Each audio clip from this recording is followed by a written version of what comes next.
नमस्कार। प्रादेशिक समाचार के साथ मैं पूनम किरकेट्टा। पहले मुख्य समाचार। प्रधानमंत्री नरेंद्र मोदी ने उत्तर प्रदेश के अलीगढ़ में राजा महेंद्र प्रताप सिंह राज्य विश्वविद्यालय की आधारशिला रखी। हिंदी दिवस के अवसर पर गृह मंत्री अमित शाह ने देशवासियों से हिंदी में काम करते हुए संवैधानिक दायित्वों को निभाने का किया आग्रह। केंद्र सरकार ने दिसंबर 2021 तक 100% कोविड टीकाकरण का रखा लक्ष्य। अब तक 75 करोड़ से अधिक लोगों को लगाया गया टीका। और रिजर्व बैंक ने अनजान लोगों और एजेंसियों के साथ बैंक खातों का विवरण और व्यक्तिगत जानकारी साझा न करने की दी सलाह। और अब समाचारों में आगे बढ़ने से पहले जरूरी संदेश।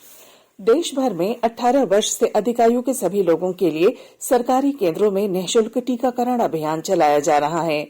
हमारे युवा श्रोताओं से अपील है कि वे कोविड रोधी टीका जरूर लगवाएं और दूसरों को भी इसके लिए प्रेरित और सहयोग करें। कोरोना महामारी के प्रति आप कोई भी लापरवाही न बरतें, क्योंकि कोरोना अब भी हमारे लिए बड़ा खतरा बना हुआ है। जब तक आवश्यक न हो, घर से बाहर न निकलें और इन आसान उपायों का पालन करें। मास्क लगाएं, 2 गज की सुरक्षित दूरी बनाए रखें, बार बार हाथ धोएं और चेहरा साफ रखें। कोविड से संबंधित जानकारी और मार्गदर्शन के लिए राष्ट्रीय हेल्पलाइन काम कर रही हैं। इनके नंबर हैं 011-2397-8046 और 1075। इसके अलावा राज्य हेल्पलाइन नंबर 104 डायल कर समस्या का त्वरित समाधान लिया जा सकता है। प्रधानमंत्री नरेंद्र मोदी आज उत्तर प्रदेश के अलीगढ़ में राजा महेंद्र प्रताप सिंह राज्य विश्वविद्यालय की उन्होंने आधारशिला रखी। विश्वविद्यालय की स्थापना महान स्वतंत्रता सेनानी, शिक्षाविद और समाज सुधारक राजा महेंद्र प्रताप सिंह की स्मृति में राज्य सरकार के सहयोग से की जा रही है। इस विश्वविद्यालय से अलीगढ़ के 395 कॉलेजों को संबद्धता दी जाएगी। प्रधानमंत्री Uttar Pradesh defence industrial corridor के अलीगढ़ नोड और राजा महेंद्र प्रताप सिंह राज्य विश्वविद्यालय के मॉडल प्रदर्शनी का भी उन्होंने अवलोकन किया। इस मौके पर अपने संबोधन में प्रधानमंत्री ने कहा कि अलीगढ़ में रक्षा उपकरणों का निर्माण होगा। प्रधानमंत्री नरेंद्र मोदी इस महीने की 24 तारीख को अमेरिका के वाशिंगटन में क्वाड समूह के देशों के शिखर सम्मेलन में भाग लेंगे। क्वाड समूह के देशों में भारत, जापान, ऑस्ट्रेलिया और अमेरिका हैं। शिखर बैठक में प्रधानमंत्री मोदी के अलावा ऑस्ट्रेलिया के प्रधानमंत्री स्कॉट मॉरिसन, जापान के प्रधानमंत्री योशिहिदे सुगा और अमेरिका के राष्ट्रपति जो बाइडेन शामिल होंगे। बैठक में इस वर्ष 12 मार्च को हुई पहली वर्चुअल शिखर बैठक के बाद हुई प्रगति की समीक्षा की जाएगी। धनबाद जिला प्रशासन और स्वास्थ्य विभाग बच्चों के वायरल बुखार और उनके स्वास्थ्य पर लगातार निगरानी रख रहा है। इस संबंध में कल Shaheed Nirmal Mahato medical college and hospital और जिले के निजी अस्पतालों की तैयारी को लेकर बैठक की गई। इस दौरान बुखार, सर्दी, खांसी, सांस फूलने और बच्चे की कोविड जांच तथा रिपोर्टिंग को प्रोत्साहित करने, बच्चों के लिए प्रत्येक अस्पताल में 5 बेड तैयार रखने, अस्पताल के कर्मचारियों को वेंटिलेटर और ऑक्सीजन सिलेंडर, रेडिएंट वार्मर संचालन के लिए तकनीकी रूप से तैयार करने और बीमार बच्चे के अभिभावकों को जागरूक करने पर चर्चा की गई। साथ ही सभी निजी अस्पतालों को मलेरिया, डेंगू, चिकनगुनिया के लक्षण वाले बच्चों और वयस्कों में बुखार से संबंधित सभी मामलों की स्क्रीनिंग, परीक्षण और रिपोर्ट जिला नियंत्रण कक्ष तथा मलेरिया विभाग को देने को कहा गया। उप राजधानी दुमका में फुटपाथ दुकानदारों को स्थायी जगह उपलब्ध कराने के लिए दुमका नगर परिषद ने 2 वेंडिंग जोन बनाने के लिए जगह चिन्हित किया है। विस्तृत रिपोर्ट दे रहे हैं हमारे दुमका संवाददाता। उप राजधानी दुमका में फुटपाथ और इधर उधर दुकान लगाने वाले छोटे कारोबारियों को अब अस्थायी जगह मिलेगी। दुमका नगर परिषद ने पहले चरण में 2 वेंडिंग जोन बनाने के लिए स्थान चिन्हित किया है। इसके तहत दुमका बस पड़ाव के पीछे और विकास भवन के बगल में कुल 80 दुकानदारों के लिए प्लेटफॉर्म और शीट का निर्माण कराया जाएगा। इस पर कुल 2 करोड़ 40 लाख रुपए खर्च होंगे। इस वेंडिंग जोन के निर्माण से जहां छोटे और फुटपाथी दुकानदारों को अस्थायी तौर पर कारोबार के लिए जगह मिलेगी, वहीं सड़कों पर अतिक्रमण कम होगा। आर के नीरद, आकाशवाणी समाचार, दुमका। राज्य के पूर्व मुख्यमंत्री सह भाजपा नेता बाबूलाल मरांडी ने राज्य की गठबंधन सरकार पर निजी स्वार्थ के लिए राज्य की जनता को ठगने का आरोप लगाया है। श्री मरांडी जमशेदपुर परिसदन में प्रेस वार्ता को संबोधित कर रहे थे।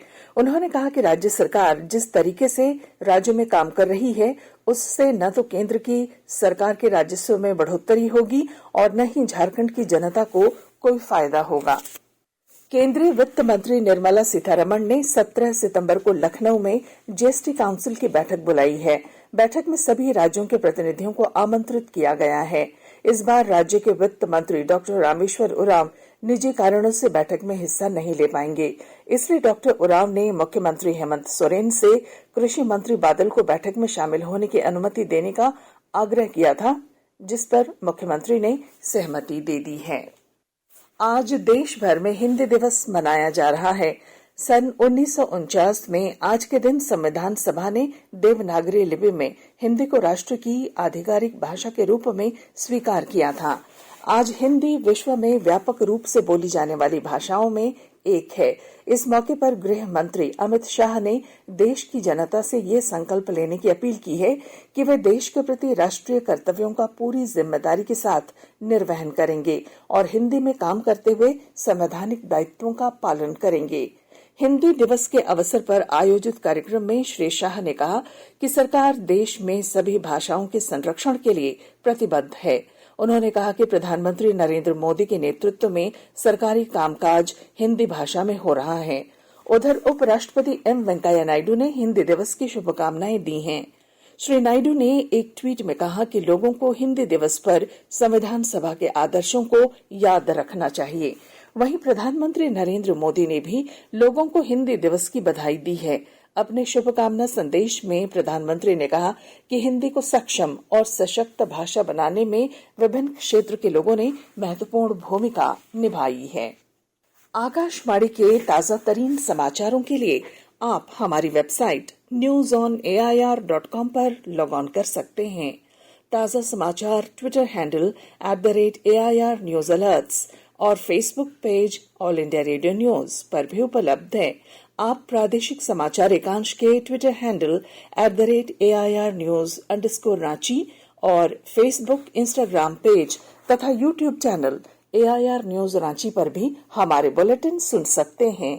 प्रादेशिक समाचार आप आकाशवाणी रांची से सुन रहे हैं और अब पेश हैं कोरोना से बचाव के कुछ संदेश। कोविड-19 से बचाव और सुरक्षित रहने के 3 उपाय। मास्क लगाएं, 2 गज दूरी है जरूरी, सुरक्षित दूरी रखें, हाथ और मुंह साफ रखें।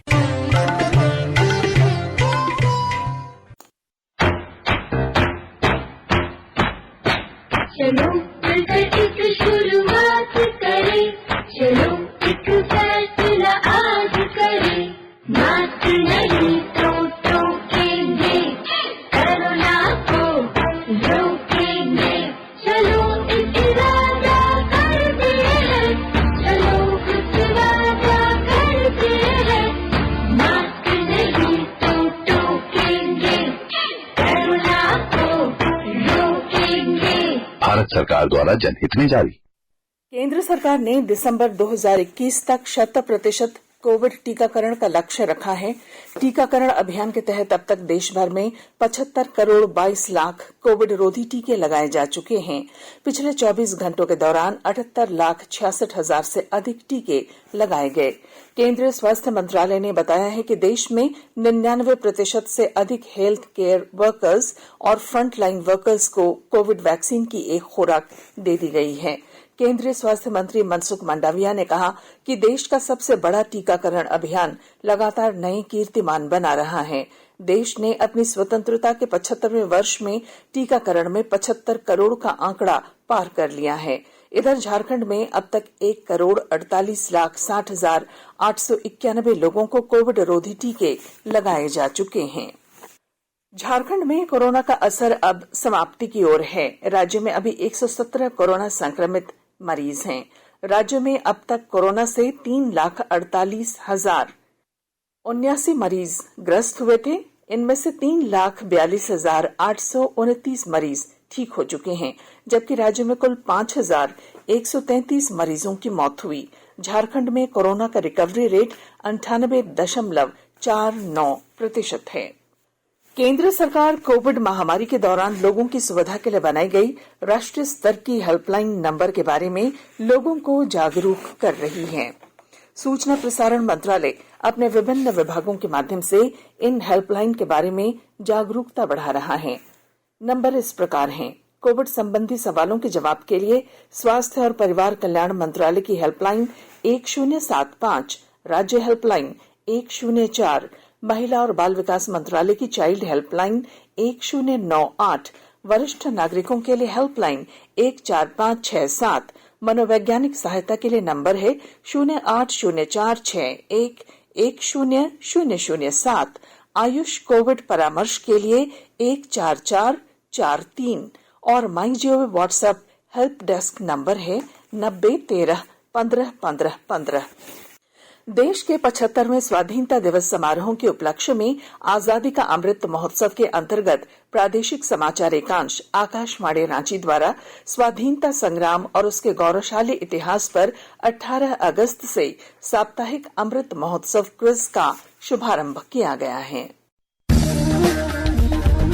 आजादी के 75 वर्षों का पर्व अमृत महोत्सव प्रत्येक बुधवार शाम 7 बजे प्रसारित होने वाले प्रादेशिक समाचार के दौरान पूछे गए प्रश्न का सही उत्तर देने वाले प्रथम 10 प्रतिभागियों में से लकी ड्रॉ द्वारा चुना हुआ एक प्रतिभागी इनाम का हकदार होगा।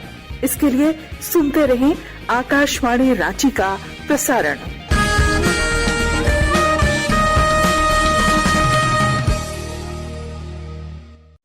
रिजर्व बैंक ने अनजान लोगों और एजेंसियों के साथ बैंक खातों का विवरण और व्यक्तिगत जानकारी साझा न करने की सलाह दी है।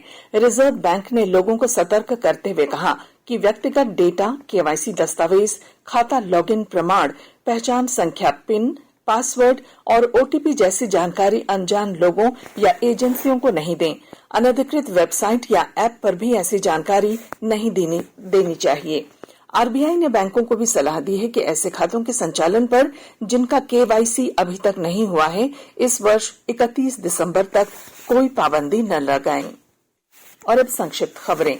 धनबाद शहर में ट्रैफिक व्यवस्था को सुगम बनाने के लिए ऑटो का रूट निर्धारित किया गया है। नया रूट 20 सितंबर से पूरी तरह से प्रभावित होगा।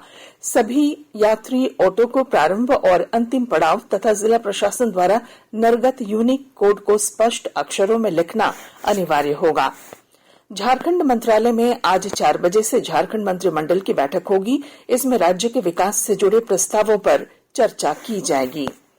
झारखंड चैम्बर चुनाव 2021-22 की नई कार्यकारिणी के लिए नामांकन की प्रक्रिया कल पूरी हो गई। 16 सितंबर शाम 4 बजे तक उम्मीदवार अपना नाम वापस ले सकेंगे। और बकोरिया मुठभेड़ की जांच के लिए सीबीआई की टीम कल पलामू पहुंची। इस मामले में अब तक 300 से अधिक लोगों से पूछताछ की जा चुकी है। जून 2015 में बकोरिया कांड में 12 लोग मारे गए थे। और अब अंत में मुख्य समाचार। प्रधानमंत्री नरेंद्र मोदी ने उत्तर प्रदेश के अलीगढ़ में राजा महेंद्र प्रताप सिंह राज्य विश्वविद्यालय की आधारशिला रखी। हिंदी दिवस के अवसर पर गृह मंत्री अमित शाह ने देशवासियों से हिंदी में काम करते हुए संवैधानिक दायित्वों को निभाने का किया आग्रह। केंद्र सरकार ने दिसंबर 2021 तक 100% कोविड टीकाकरण का रखा लक्ष्य। अब तक 75 करोड़ से अधिक लोगों को लगाए गए टीके। और रिजर्व बैंक ने अनजान लोगों और एजेंसियों के साथ बैंक खातों का विवरण और व्यक्तिगत जानकारी साझा न करने की दी सलाह। और इसके साथ ही आकाशवाणी रांची से प्रादेशिक समाचार का ये बुलेटिन समाप्त हुआ। नमस्कार। घर में रहिए, सुरक्षित रहिए और सुनते रहिए आकाशवाणी।